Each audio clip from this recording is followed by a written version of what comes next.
Alors, l'SBLSA, c'est l'abréviation de Système d'accompagnement à la création d'entreprise. Ça dit bien ce que ça veut dire.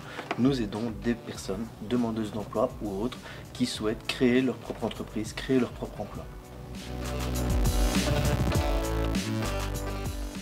Il y a au sein de la structure 3 types de services. Le premier, c'est d'abord tout l'aspect, on va dire, détection, accompagnement dans la réflexion par rapport à la création, par rapport à la conscientisation de ce qu'est être indépendant, et aussi aider la personne à avoir une bonne objectivation finalement de ses objectifs par rapport à ce qu'il a envie de faire, par rapport aussi à son activité, par rapport à son marché.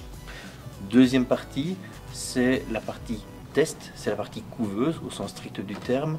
La particularité, ou en tout cas l'originalité de la SBLSA, c'est de pouvoir permettre aux personnes demandeuses d'emploi de pouvoir tester leur activité avant de se lancer en tant qu'indépendant.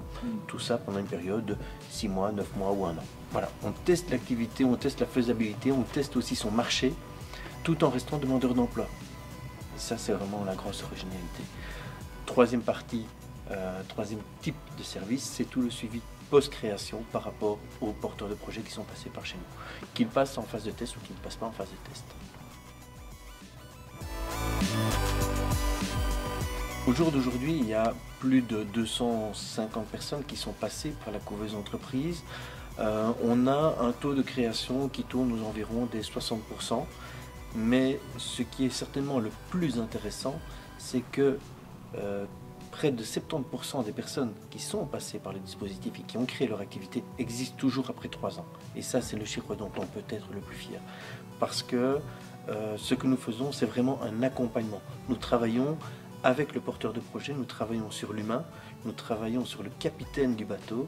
Et donc justement, tout ce travail d'accompagnement, tout ce travail de formation porte ses fruits finalement dans la pérennisation des activités.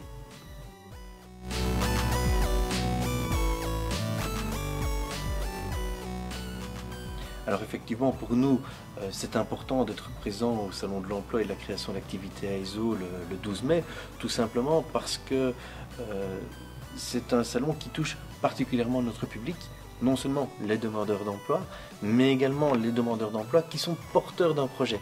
Et donc on essaie de leur apporter un maximum d'informations. On met d'ailleurs les moyens pour pouvoir rendre service, ou en tout cas pouvoir répondre aux différentes demandes. Nous sommes avec un très grand stand tout à l'entrée du salon.